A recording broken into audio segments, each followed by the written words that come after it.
Magandang umaga po. Ayun po yung update po sa ating taniman ng talong. Sa ngayon po ay ganito na po ang itsura ng aking tanim. Medyo lumaki na siya. Yan na siya. Sa ngayon. Ito nga palang pagitan ng talong ay inispray ako ng herbicide. Ang pangalan ng herbicide ay Grasero. Yan. Ganito ang itsura nito ng mga puno. Ano, meron na siyang naglalabas ang mga bulaklak. Yan, malalapad na rin ang kanyang mga dahon. Bali ngayon ay isang bihis pa lang siya nabunuhan. Bukas mag-aabuno ng panibago. Yan, yan na siya. Yung area ng madamo na yun ay huli siyang nataniman ng talong. Nung nakaraang linggo lang nataniman. Yun, hindi pa siya naabunuhan. Kaya ako naman po ito ay inispray ng pandamo gawa ng hindi na siya kayang gamasan sa sobrang lago. Yan ang nangyari. Yan. May mga talong din na na medyo napuruhan ng pang-spray ng pandamo. Ito yung mga medyo napuruhan. Yan. Dumilaw ang kanyang dahon. Tapos bumagal ang paglaki. Pero may mga lumalawas pa rin na sanga sa puno. Ibig sabihin hindi pa talaga siya namatay, buhay pa. Mabagal lang ang kanyang pag-recover. Yan.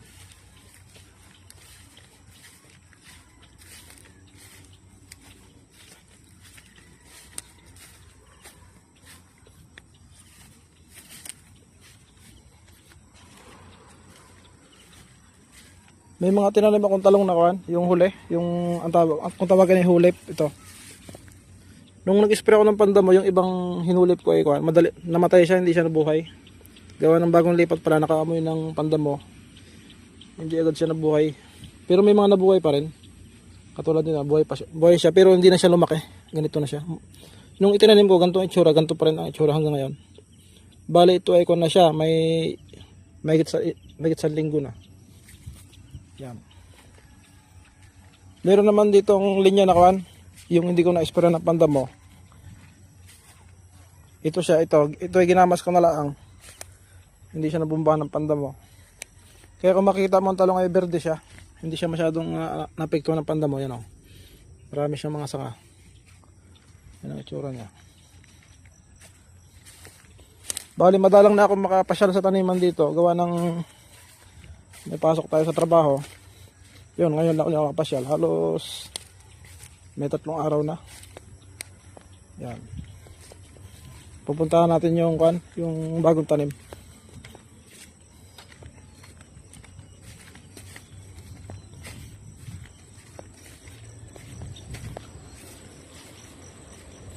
Ito nga pala yung bagong tanim.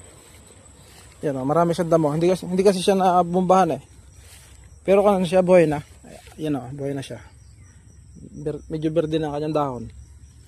Itong masukol na to, hindi na namin i-spray ng pandamo gawa ng kakaunti naman.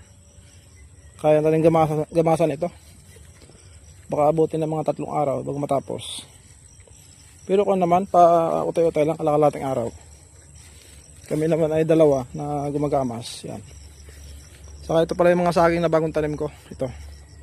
Yan, mga bagong tanim. Yan. Kung ganito na siya kasukal dati, nung hindi pa siya nabumba ng pandamo, pagitan, halos ganito kalalaking damo. Yan. Ganyan siya kalago. Kaya napilitin na bumbahan na lang ng pandamo gawa ng mahirapang gamasan. Yan. Ito palang mga talong na to, nung nakaraang linggo, halos na siya. Halos dumilaw na rin talaga ang talong. Naka-recover lang siya ngayon, medyo bumerde na ang mga dahon. Yan. Pero hindi naman siya natamaan ng gamot. Lang siya, nakaamoy lang ng pandamo. Ang gamit ko pala dito pang spray yung maliit lang siya, yung binabala sa 1.5 liters na coke. Yun, binubomba siya, mahina naman ang kanyang buga.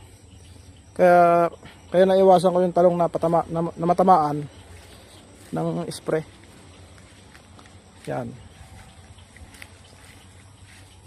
Yung sa kabilang area pala nataniman ko ay nataniman ko na rin siya. Pero kalahati pa lang natapos. Yan. Hanggang dito na lang po ang video. Abangan pagkalipas ng 3 linggo. Sigurado na itong may bunga na.